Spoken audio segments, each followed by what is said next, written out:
مسلمان کے دل کا مقام مصطفیٰ سے جو تعلق ہے، گرا ہوا آدمی بھی جو گناہوں میں ملوث ہے، آوارہ گردی کر رہا ہے، لیکن رسول کریم صلی اللہ علیہ وسلم کا نام آئے تو اپنی زبانوں کو بند کر لیتا ہے، ادب کرنے لگ جاتا ہے۔ ایسے بہت سارے معاملات ہیں۔ میں نے کافی پہلے ایک شاعر کے متعلق سنا تھا، جگر دہلوی یا ان کا مراد آبادی، تخلص ہے شاعر کا۔ تو یہ شاعر کا مزاج الگ تھا۔ بہت سارے شعراء قوال ایسے جو شراب نوشی بھی کرتے ہیں، شراب پی کر شعر و شاعری کرنا یا محفلیں رقص کی ان تمام چیزوں میں شامل ہونا ان کے لیے کوئی عیب کی بات نہیں تھی۔ تو بہرحال ایک مرتبہ جگر کو یہ ہمیشہ سے ذوم رہتا تھا، وہ کسی کے بھی شعر و شاعری کو تنقید کرتا تھا۔ تنقید کا مطلب ہوتا ہے کرٹیسائز کرنا۔ ان کے سامنے اگر کسی نے علامہ اقبال کی شاعری پڑھی تو کہہ دیتا، ارے یہ کوئی شاعری تھوڑی نہ ہے، اس میں فلاں چیز کی کمی ہے۔ داغ دہلوی کا شعر پڑھا گیا تو کہا داغ تو ایک رومانسی شاعر ہے، اس کے ہاں دوسرے اشعار نہیں ملتے۔ مرزا غالب کے اشعار پڑھیں تو اس پر تنقید، ہر ایک شاعر پر وہ تنقید کرتا تھا۔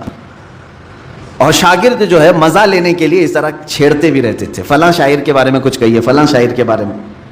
ایک مرتبہ محفل میں اسی طرح سے وہ سارے شعراء کے شعر پیش کرتے تھے شاگرد، اور وہ ان پر تنقید کرتا جاتا تھا استاد۔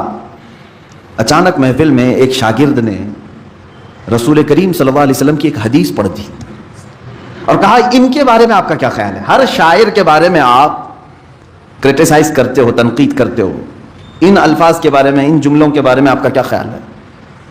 شراب نوشی میں ملوث رہنے والا بھی شاعر تڑپ کر کے اٹھ بیٹھا، فوراً محفل کو برخاست کر دیا، ان تمام شاگردوں پر پابندی لگا دی کہ کوئی آئندہ میرے سامنے کسی بھی شاعر کا سوال نہ لائے، اور رونے لگ گیا کہ شاید میرے نشے کی وجہ سے آج یہ نوبت آئی کہ میرے سامنے تنقید کرنے کے لیے حضور کو بھی پیش کر دیا کسی نے۔